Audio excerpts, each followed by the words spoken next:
Hey everybody, it's RPGaDay number 4 for August 2024, August 4th, and today's prompt, RPG with great art. This one's a hard one to pick because it really depends on kind of what kind of art you like and what you find evocative.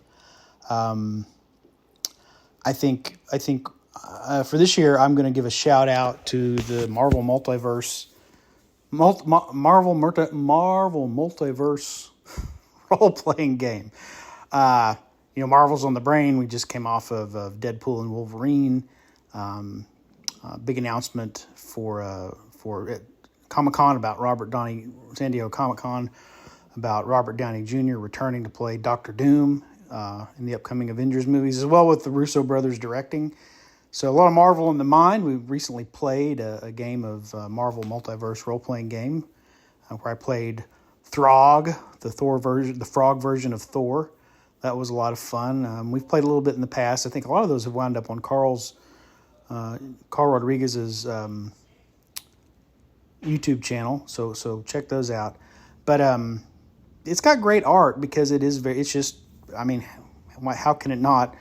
It's Marvel Comics art. Some of it is art from actual comics, and I think some occasionally, but most of it is original art, but they just pull in the artists that do art for Marvel Comics to do it. So it's high quality and it's evocative of the characters, the scenarios characters get into in superhero role-playing games. And just really, really, really good artwork, which you gotta, something's wrong if it's an officially, this isn't even Marvel licensing out Marvel role-playing games. This is Marvel publishing its own role-playing game. Regardless of whether the game itself is good or bad, you got to have the good art, right? So it's got some great stuff. So be sure and check that out. Speaking of Deadpool, Wolverine, and Marvel announcements, I should have, I should hit before this episode drops. I think I'm going to try to get it out before RPGaDay kicks into full swing. But by now you should have gotten an episode where Jason Connerly joins me to give a review of Deadpool and Wolverine and talk a little more Marvel Cinematic Universe and Marvel Universe stuff. So make sure, and if you missed that episode, go back and take a listen to it. So that's it for me. Great art. I mean, gosh, again, it's so hard to pick. I've mentioned Traveler the last two times. This isn't necessarily the role-playing game art, although Traveler tends to have very good art.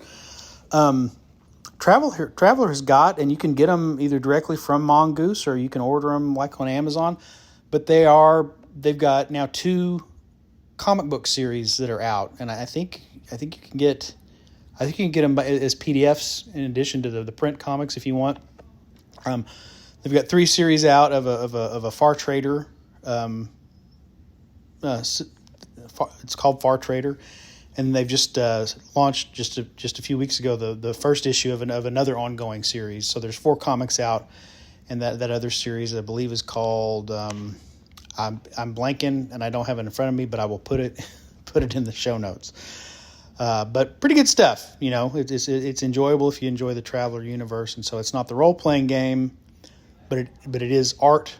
Because it's a comic book, and each issue in the back has a little 3 or 4 page appendix after the issue ends with how you could put some of the ships or characters that are featured in that issue into an actual game of Traveler. So that's pretty cool too. So I guess it is still directly tied to the role-playing game in that regard. Okay, that's it for day number 4. Thanks for hanging in here with me. Wherever you are out there, take care of yourself and try to make somebody happy today. See you later.